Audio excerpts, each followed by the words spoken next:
up, guys? Hidon Gracie here. I have, lately I've been saying something. I have this idea of something I call the universal misunderstanding. Okay, and this of course falls into Jiu-Jitsu.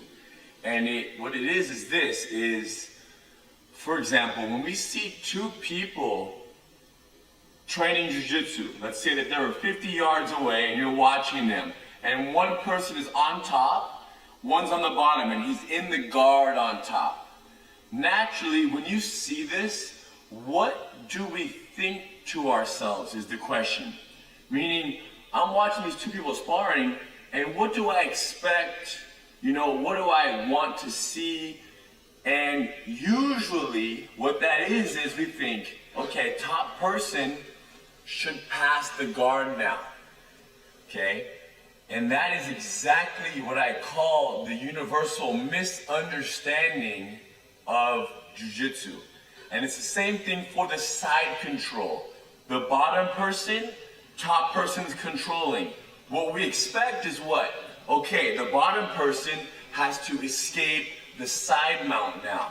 It's another example of a misunderstanding, which what I'm trying to get at is that we're confused as to what should happen next in many different positions. The mounted position. Okay, now, someone is on the bottom, someone's on top. The bottom person has to escape the mount. No, it's not how it works. Now, the reason why, of course, people want to escape these positions is why. And I believe it's because of points, and also we don't want to be tapped out. Because if I ask you another question, I ask you, what is a larger concern, a greater concern? Not getting tapped out or tapping somebody out. I believe most people don't want to get tapped out. First of all, they don't want to lose.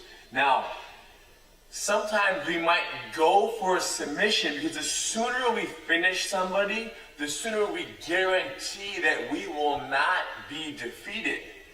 So, going back to those positions, whatever it may be, guard, side mount, or mount, for example, those three main ones. The reason we pass the guard, we fight to pass the guard, is because we do not want to be submitted. We don't want to lose because we're in a defensive, we're in an inferior position. So because you don't want to lose, you rush to pass the guard. Now, I ask you another question. When you're in somebody's guard, are you more likely to be defeated if you sit still, keep posture, keep your hands on the inside, stay aware and observe your opponent, or if you have a certain pressure to pass the guard and escape and get out of there? Which one are you more likely to make a mistake in? Exactly. You're going to make a mistake when you put pressure on yourself to pass the guard. If you just sit there and watch your opponent, it's so much more difficult for them to surprise you. So, the misunderstanding is because Jiu-Jitsu is an art of survival, of self-defense. So, everybody out there, nobody wants to be tapped out. Nobody wants to be defeated. But yet they act as if they want to be defeated. And I say this because if you really don't want to be defeated, you will do what is necessary to keep you the safest. And when it comes to the guard, that is posture. Hands in the biceps, hands in the stomach, head low, elbows tucked in. A number of things that can keep you safer than if you tell yourself, okay, I'm in the guard, I have to start passing the guard now. And that's exactly what I believe most people do. As soon as you fall in the guard, you say, okay, you know what? Time to pass the guard. But that's not true. As soon as you fall in the guard, it's not time to pass the guard. As soon as you fall in the guard, it's time to sit there and do nothing and just look at the person and ask them, invite them to attempt to submit you. They are on offense. They have to attack. Now, when you're in there, guard, and your elbows are tucked in, and they attack you, they're gonna have a hell of a time tapping you because you're so aware. Okay? And when do you get tapped out? When you lack awareness. So, this is my advice to everybody. When you get side mounted on the bottom, the last thing you should think about is escaping the side mount. Okay? The last thing you should consider when somebody mounts you is escaping the mount. Because when you attempt to escape is when you give them an opening to attack. Okay? Now, you're asking the question, you're saying, Hiron, well, what if there's time, there's a clock, or what if there's points? And you're absolutely right. If there's time, you cannot waste time by just laying there because they're going to win by points. So, tournaments do force more movement. Now, I don't have to tell you my view on tournaments, but I'm going to tell you anyways. Who cares? Okay, if you're training jiu-jitsu to be the best in a tournament, that's okay. But I train jiu-jitsu to be the best with no time, no points. Just straight up grappling here or in the street. No time, no points. Now, or an event like Metamoris, which is not no time, but is no points with a good amount of time. Now, back to the problem of points in tournaments. When we are the offensive, aggressive person in a tournament and you pin somebody down, right? You get on top, you control the side mount. What do we expect when we're on top from the bottom person? What we expect is for them to panic, to bridge, twist, turn, and go crazy. Now, what that tells us is when the roles are reversed, before we reverse the roles, because we expect them to go crazy, when we're on top, what do we do when you're in a tournament or in MMA or anywhere? You focus on your control, on your position, right? On having good base and being wide and tight and low at the same time. So, using that information, anytime you end up on the bottom, you already know what your partner is expecting you to do. And your partner on top, your opponent, expects you on the bottom to do what? To fight, to twist, to turn, to go crazy. So what are they gonna do as soon as they land on top of you? They're gonna hold as tight as they can. They're gonna be as wide as they can and as ready as they can be to stop all of your escape attempts. Now, does it make sense? Does it seem efficient for you to try all of your best escapes when the top person is in 100% control mode? No. Not only is it not efficient, but it makes zero sense. But the reason why we do it is because we fear getting submitted. We don't want to lose. Once again, we fear submission more than we desire submission, defeating somebody. So, our fear makes us move. But now, if we bring the logic back into this talk right now, logically speaking, you are more susceptible to being submitted if you are fighting to escape than if you just keep your elbows tucked in and you once again use the powers of observation and just watch. And then when your opponent on top of you changes from control to offense, they loosen up their grips and their control of you, giving you a window to do your escape. This is it. This is Gracie Jiu-Jitsu. It's waiting for the right time. Now, the question is, you're thinking, man, well, I don't feel safe underneath somebody. What do I do? Like, I don't even have the knowledge to survive and relax and wait for the right time. And the reason you don't is because you haven't been exposed to all of the possible submissions that the top person can throw at you. So the fear of what might happen makes you move. So now is where we have to keep it playful. And what that means is take the back seat and almost sit there and wait in practice and allow and observe and invite your training partner who's on top of you to attack you. Because what you want as a jiu-jitsu practitioner, whether you're a white belt, blue, purple, brown, or black, what do we want? We want to be comfortable in all positions. And how do you get comfortable? You have to have knowledge and you have to know what's out there and what can happen. So when somebody side mounts you, the next time you're sparring, do not escape because you fear defeat. Stay there because you want nothing more than to be defeated.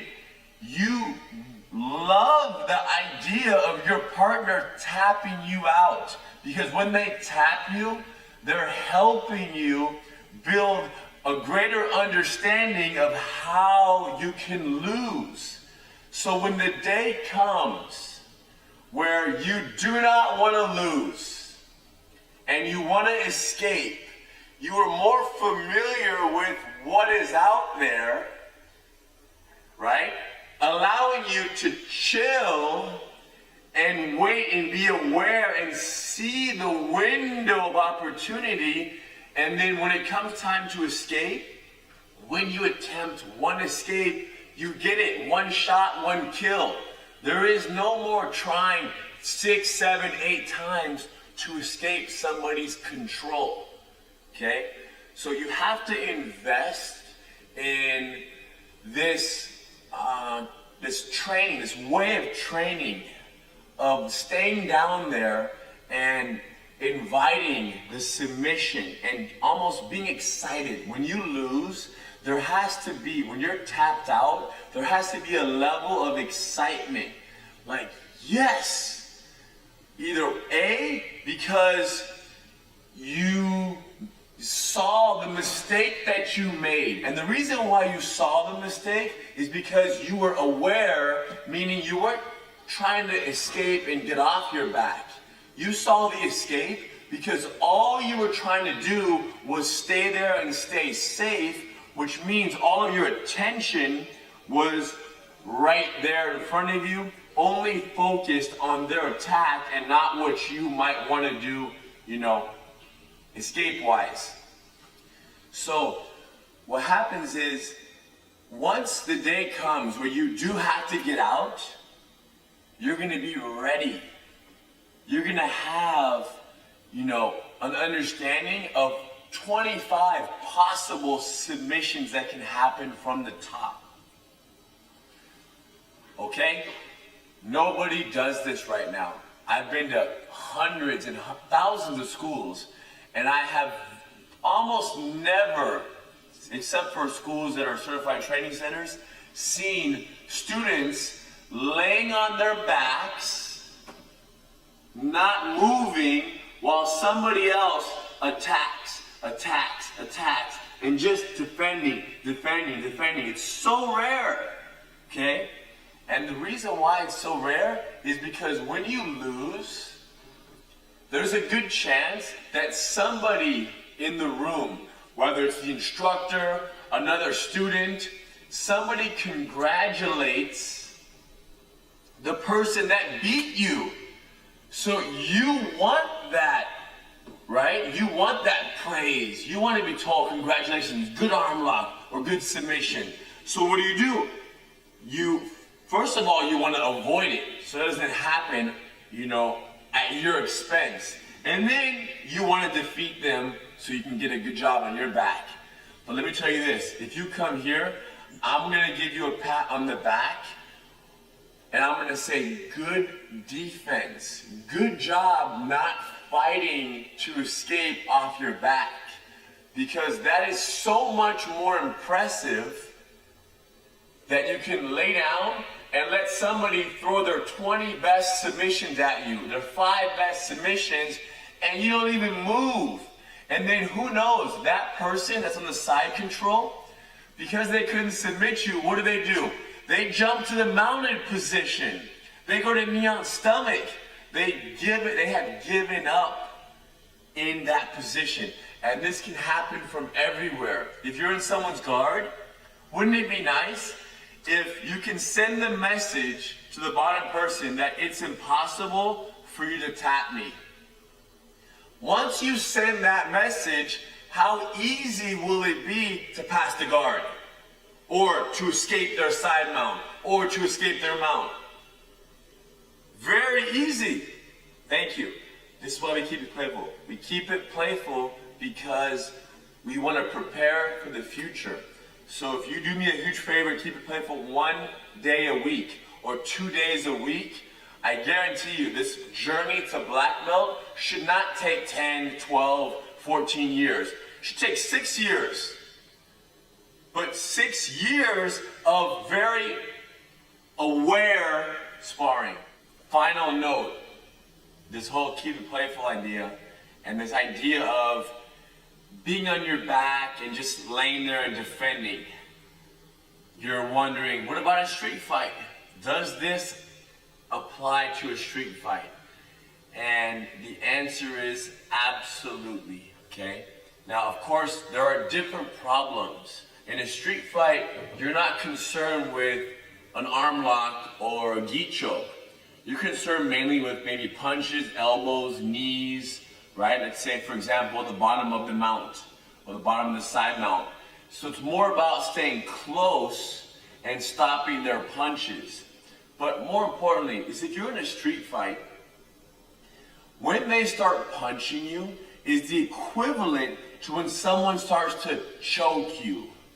So when someone starts to choke you in training is when they lose control and they give you an opportunity to escape. So in a street fight, if somebody mounts you and they're very low, very tight, very controlling, then what do? You chill. Because you don't want to fight, you don't want to resist what is. And what is that they're controlling you. So street fight, they're controlling, you chill. When they decide to punch you or kick you or elbow you or strangle you, then they have to change their position, right? Loosen up their control to attack. When they do that, that's when they leave you once again the window of opportunity that you need to escape. So you should train once a week wearing gloves and have the top person hold you down, control you, and be as ready as they can. And then you ask them, okay, begin to punch me now. Very lightly, 10% punch you.